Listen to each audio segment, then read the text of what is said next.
Welcome back, boxing fans. It's a sad day for hardcore boxing fans as the great George Foreman passed away today at 76 years of age. Obviously, when I first saw George Foreman fight, I think it was 1974 against Muhammad Ali, I was a huge Ali fan. My dad was an Ali fan. My grandfather was an Ali fan. And George Foreman was the ultimate villain. And people were joyed when Ali was able to beat the boogeyman, the man who destroyed Norton and destroyed Frazier, yet was out-fought and out-thought by the great Muhammad Ali. Only for years later to have this same individual come back as a big fat pastor who was trying to raise money to save his church. And his personality was completely different. Now, instead of being the villain, he became the hero. This big bear-like individual, big smile, great personality, gregarious, and obviously doing it for the community. We watched him fight a bunch of tin cans and no-hopers, getting back into shape, refining himself back into a top-level heavyweight during that era. Saw him fight guys like Evander Holyfield, who totally put a beating on him, but showed his toughness and resilience by staying in there, going the distance, and showing you that he had the heart of a champion and wasn't just there for a paycheck. Then, of course, we saw the unlikely scenario of him knocking out the 19-year younger Michael Moore with a short shot that just sent Michael Moore into oblivion to become the oldest heavyweight champion in history at 45 years of age. And at that time, we cheered for him because he did something that no one thought was possible. And obviously, we'd seen the whole transformation from villain to hero. And people love a redemption story. And George Foreman, truthfully, was the ultimate redemption story. Then this guy ended up creating an infomercial product that was one of the biggest, most influential, most bought products in my lifetime.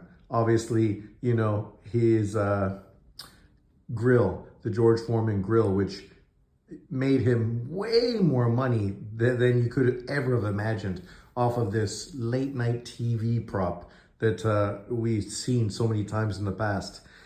And obviously, you know, George became a staple, started commentating boxing, obviously with a great crew of fighters and trainers.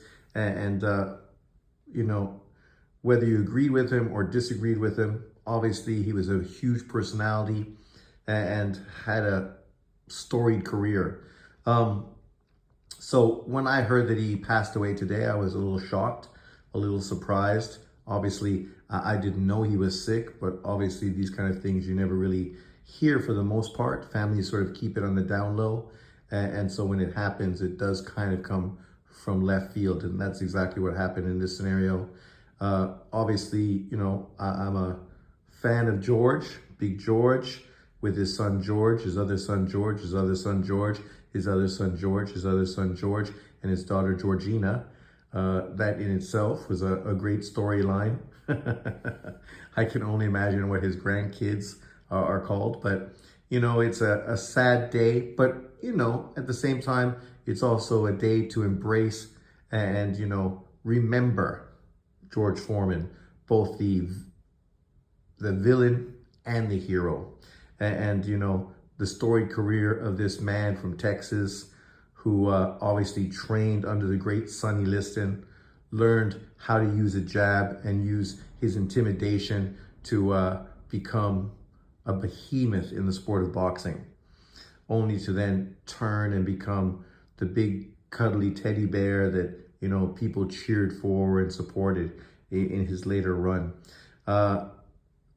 It's a sad day, but at the same day, I'm happy that I can sit here, reminisce about George Foreman and remember him. And maybe for people that don't remember him, are too young to remember the 1974 version, the villain, and maybe you're even too young to remember the Michael Moore 45-year-old heavyweight championship version. you know, it's good that we can talk about him, and maybe these people can go look his resume up in BoxRec, learn a little bit about him. There's a movie out there you can go check out, which was pretty good movie.